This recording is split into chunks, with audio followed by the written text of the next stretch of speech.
बिस्मिल्लाहिर्रहमानिर्रहीम, अस्सलाम वालेकुम। Welcome to my kitchen. आज मैं बहुत अच्छा और बहुत मज़ेदार कीमा बनाना बताती हूँ आपको, जो बहुत डिफरेंट तरीके का है। आप बनाएंगे तो आपको बहुत मज़ा आएगा और अच्छा लगेगा। 1 किलो मैंने ये कीमा लिया है, जिसे मैंने बहुत अच्छे तरीके से धो लिया। इसे जाली में डाल के आप तकरीबन धो के 1 घंटे के लिए आप उसे रख दें, ताकि इसका सारा ये पानी निकल जाए।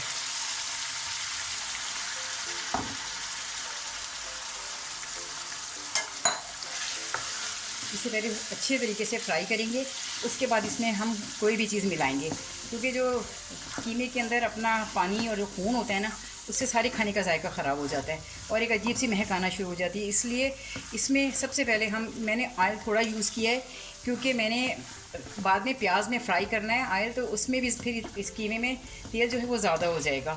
तो इसे पहले अच्छी तरह फ्राई कर लें।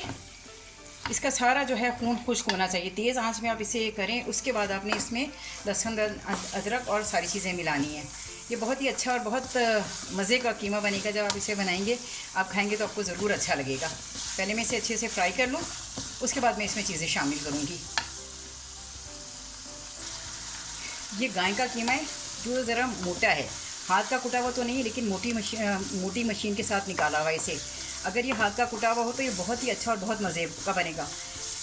ये मैंने गाय का कीमा इसलिए यूज़ किया कि ये ज़्यादा चिकन से ज़्यादा जायकेदार होता है, इसलिए इसको। और वैसे भी ये अच्छा ज़्यादा चिकन की निस्बत ज़्यादा अच्छा होता है। ये इसका टेस्ट बहुत अच्छा होगा। जब आप बनाएंगे आपको बहुत अच्छा लगेगा। अब ये देखिए ना, मैंने इसे इतना अच्छा धोया है कि इसमें बिल्कुल खून नहीं, और ये बिल्कुल सफ़ेद, बिल्कुल चिकन के कीमे की तरह ही आपको फील होगा।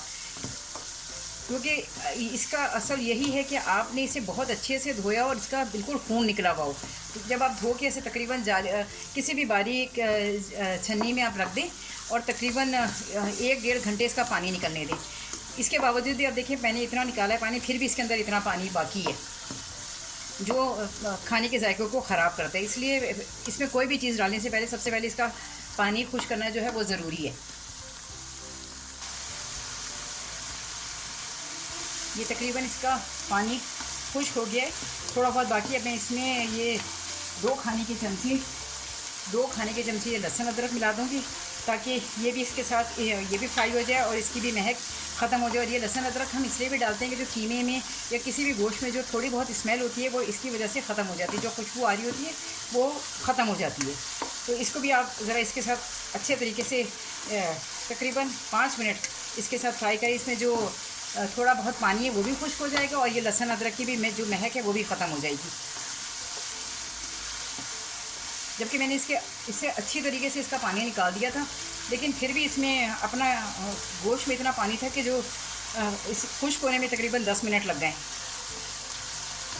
इसके साथ ही मैं इसमें ये हल्दी है आधा चाय का चम्मच, ये भी डाल दूँगी, ताकि इसकी भी जो महक है वो इसके साथ इस कीमे की जो खुशबू है उसको ख़त्म करेगी। जो कीमे में जो महक आती है उसको ही ख़त्म करेगा। तकरीबन आधा चाय का चम्मच है ये। और ऑयल जो मैंने लिया था, तेल मैंने तकरीबन आधे कप से ज़रा कम ही लिया था, क्योंकि मैंने भी प्याज भी फ्राई करनी है, इसलिए वो मैंने कम थोड़ा तेल यूज़ किया था।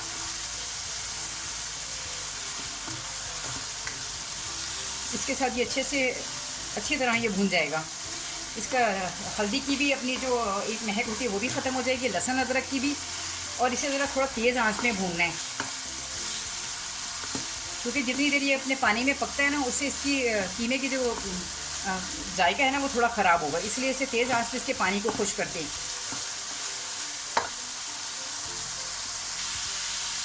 इसका तकरीबन सारा पानी खुश्क हो गया। ये देखें, इसमें ज़रा भी पानी नहीं है। जब आप खाना पकाते हैं, अगर आप इन छोटी छोटी बातों का ख्याल रखें, मेहनत तो बहुत लगती है, लेकिन आपका खाना बहुत अच्छा और बहुत जायकेदार बनेगा। अगर आप जल्दी में और तेज़ी से अपने काम को ख़त्म करने की कोशिश, खाने में कभी भी जायका नहीं आएगा। अगर आप इन बातों का ख्याल रखें तो इतना अच्छा और इतना जायकेदार खाना आप अपने घर में बना सकते हैं। अब ये तकरीबन इसका सारा पानी खुश्क हो गया। अब मैं इसमें थोड़ी दूसरी चीज़ें डालूँगी। अब मैंने 1.5 चाय का चम्मच नमक है, और ये 1.5 चाय का चम्मच ये कुटी हुई मिर्चें हैं, 2 चाय के चम्मच जो है ये इसमें कुटा हुआ धनिया है। इसमें मैंने सारी कुटी हुई और इस तरह किसी भी यूज़ नहीं होंगी, इसमें सब कुटी हुई चीज़ें यूज़ होंगी। और ये ये तकरीबन 1 चाय का चम्मच काली मिर्च है, 4-5 ये बड़ी इलायची है, 10 ये लौंगे हैं, ये 2-3 छोटे छोटे टुकड़े दालचीनी के, क्योंकि इसकी महक बहुत तेज़ होती है इसलिए इसको ज़रा कम यूज़ करना चाहिए। और ये 2 खाने के चमचा 2 खाने की नहीं सॉरी चाय का चम्मच जो है वो ज़ीरा है। इन सब चीज़ों को मैं वैसे ही इसके अंदर शामिल कर दूँगी। अब ये देखिए ये इतना अच्छा भुनाई की आवाज़ें आ रही हैं इसमें कि क्योंकि इसमें पानी नहीं रहा ज़रा भी। इसको ज़रा सा मसाले के साथ ज़रा आँच हल्की कम करके फिर ज़रा सी इसके साथ मसाले के साथ इसे भून लेते हैं। इसमें मैंने प्याज नहीं शामिल की, वो प्याज मैं फ्राई करके डालूंगी इसमें, जो बहुत ही मज़ेदार टेस्ट देगी। क्योंकि अगर आप इसके साथ प्याज डाल देंगे तो वो प्याज जब कीमा गलता है तो उसके साथ ही वो प्याज गल के ख़त्म हो जाती है इसके अंदर, लेकिन मैं इसमें बाद में प्याज डालूँगी, इसलिए ये ज़रा थोड़ा डिफरेंट स्टाइल का कीमा है। ये 4 दरमियाने साइज़ के टमाटर थे, ये भी डाल दिए ताकि ये इसके साथ गल जाएँ। हरी मिर्चें मैं प्याज में काटूँगी, इसमें इसलिए नहीं डालूँगी कि वो भी इसमें गायब हो जाएंगी, लेकिन ये कि टमाटर ज़रा देर से गलते हैं इसलिए ये कीमे के साथ जब भुनेंगे तो ये अच्छे तरीके से गल जाएंगे और इतने नज़र नहीं आएंगे जो अभी नज़र आ रहे हैं। तकरीबन फिर मैं इसमें 2 गिलास पानी डाल के, क्योंकि ये गाय का कीमा है और देर से गलेगा इसलिए इसमें 2 गिलास पानी डाल के मैं इसे गलने के लिए तकरीबन आधे घंटे के लिए रख दूँगी।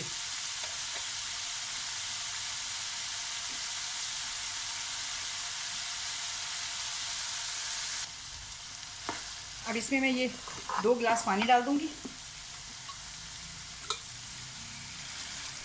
क्योंकि गाय का कीमा है तो ज़रा देर से गलेगा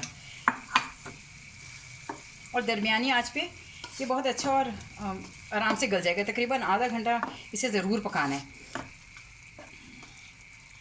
और इसमें ये काली मिर्चें वगैरह जब आप इसे साबित ही खाएंगे तो ये बहुत अच्छी और मज़ेदार होती है। इसमें पिसा वगैरह मसाला यूज़ नहीं करूँगी मैं। अब इसे मैं तकरीबन आधे घंटे के लिए छुपा दूँगी और ये अपनी और दरमियानी आंच रखूँगी ताकि ये अपनी उसमें ना अच्छे तरीके से गल जाए। तकरीबन आधे घंटे बाद इसे मैं देखूँगी खोल के कि ये गला कि नहीं गला, क्योंकि गाय का कीमा ज़रा देर से गलता है, इसलिए हमेशा याद रखना चाहिए कि इसको अच्छे लोग जल्दी जल्दी पका लेते हैं और वो आमतौर पे जब आप इस तरह पका लेते हैं तो वो पेट ख़राब कर देता है। इसलिए हमेशा याद रखें जब गाय का कीमा पकाएं तकरीबन आधे से पौने घंटे तक आपने इसे ज़रूर पकाना है, नहीं तो ये जो है आपको नुकसान देगा। और आज मैंने वीडियो इसी के साथ बनाई है क्योंकि मेरी वीडियो बहुत लंबी हो जाती है, इसलिए मैं आप जो भी चीज़ बनाऊंगी वो मैं आपको डायरेक्ट कढ़ाई में ही डाल के बताऊंगी। ये देखिए मेरे कीमे का पानी सारा खुश्क हो गया, बस इसमें इसे बिल्कुल खुश्क नहीं करना, जो जितना पानी है इसे बस इतना रहने देना, क्योंकि जब मैं प्याज ब्राउन करूँगी उसमें ये डालूँगी तो थोड़ा उसके साथ जब भुनेगा तो इसके ये सारा पानी खुश्क हो जाएगा। और इसमें जो मोटी मोटी चीज़ें ये बड़ी इलायची और ये सब ना इसे निकाल दें, इसलिए कि ये बच्चों को अच्छी नहीं लगती डिश में नज़र आए, तो इसलिए इनको निकाल दें क्योंकि इनका जायका तो आ गया है, इसलिए अब इसकी ज़रूरत नहीं कि आप इसे इसमें कीमे में छोड़ भी दें। अब ये सारी जो जितनी 4 मैंने 5 डाली थी इन सबको मैं निकाल दूँगी इसमें से, ये बड़ी इलायची ये सारी निकाल दें और ये बाकी ये सारी ये निकल जाएंगे। देखिए ये इतने अच्छे से इसका भूंगे, इसको मैं अलग रख लूँगी और अलग कढ़ाई में मैं जो है अब प्याज फ्राई करूँगी, फिर मैं इस कीमे को उसके अंदर डाल दूँगी। ये मैं मेरा ये कीमा बिल्कुल तैयार है, इसको मैं अलग इसे छुपा के इसे अलग कर दूँगी और दूसरी कढ़ाई में मैं प्याज ब्राउन करूँगी। अब इसमें मैं तकरीबन आधा कप या तेल डालूँगी, क्योंकि आधा कप मैंने कीमे में यूज़ कर लिया था फ्राई करते वक्त, क्योंकि बग़ैर उसके अगर हम फ्राई किए अगर कीमा चढ़ा देती ना तो उसमें सारा उसके गोश्त की जो खून की जो स्मेल है ना वो आ जाती। अब ये तकरीबन 6 प्याज हैं जो मैंने बारीक बारीक काट लिए दरमियाने साइज़ की, ये इन सबको डाल के मैं अच्छी तरह फ्राई करूँगी। ये ना 2 प्याज़ा कीमा बनेगा, प्याज वाला कीमा बनेगा और बहुत मज़ेदार और बहुत अच्छा होगा। अभी मैं इसे पहले फ्राई कर लूँ। ये इसको प्याज को गोल्डन ब्राउन करना है, बहुत ज़्यादा डार्क ब्राउन नहीं करना ताकि ये ज़्यादा गले ना। ये देखिए प्याज माशाल्लाह ये गोल्डन ब्राउन हो रही है, इसको ना डार्क ब्राउन नहीं करना, बस इसे हल्का हल्का सा ब्राउन करना। इसमें मैं ये 1 चाय का चम्मच सफ़ेद ज़ीरा और डाल रही हूँ, ताकि ये इसके साथ थोड़ा ब्राउन हो जाएगा तो अच्छा इसका जायका बहुत अच्छा आएगा। अब ये ज़रा सी प्याज और फ्राई हो जाए तो मैं इसमें कीमा डाल दूँगी। ये बल्कि मैं ये 10 मैंने हरी मिर्चें बारीक बारीक काटी थी, उसको भी मैं प्याज में शामिल कर रही हूँ। ये भी इसके साथ थोड़ी फ्राई होगी।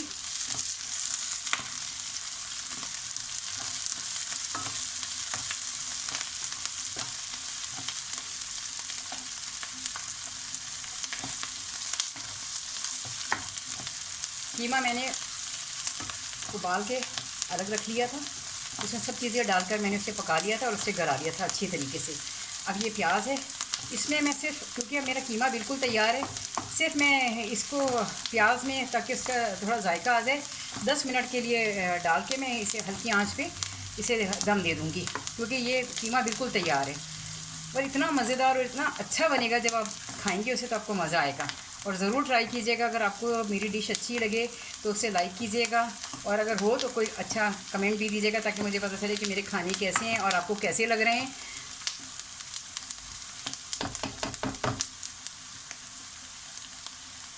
ये आंच हल्की करके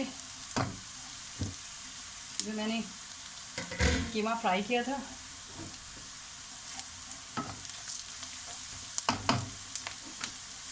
ये मैं इसमें डाल दूँगी।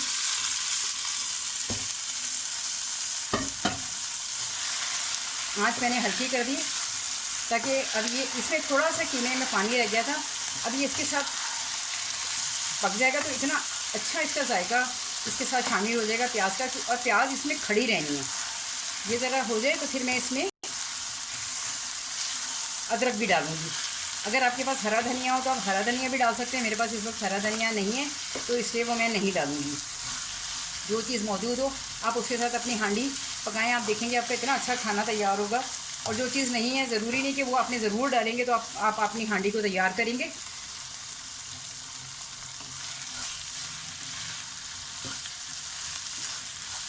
ये तकरीबन मेरा कीमा बिल्कुल तैयार है। बस इसे सिर्फ मैं 10 मिनट के लिए दम दूंगी।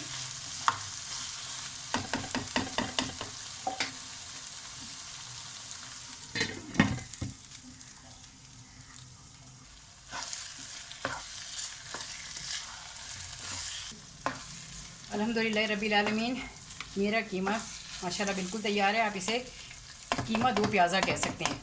अब इसमें मैं सिर्फ आखिर में ज़रा ये अदरक का 1 इंच का टुकड़ा था जो मैंने काट लिया था, इसे काट के इसे ज़रा सा डाल दिया और ये बिल्कुल तैयार होगी। हाँ, क्योंकि मैंने इसमें 10 हरी मिर्चें काट के डाली थी। अगर मिर्चें कम हों तो आप अपने हिसाब से, या ज़्यादा हो या कम हो, आप अपने हिसाब से नमक और मिर्च का टेस्ट जो है वो कर सकते हैं। लेकिन इसमें से जो बड़ी इलायची और ये सब चीज़ें मैंने निकाल दी थी, वो आपको इसमें नज़र नहीं आएंगी। लेकिन ये कि काली मिर्ची और लौंगे मौजूद हैं। और अल्हम्दुलिल्लाह रब्बिल आलमीन, मेरा खाना बिल्कुल तैयार है। अगर आपको अच्छा लगे तो ज़रूर आप उसे लाइक करें, और इंशाल्लाह ज़िंदगी रही तो फिर किसी वीडियो में आपसे मुलाकात होती है। अल्लाह हाफ़िज़।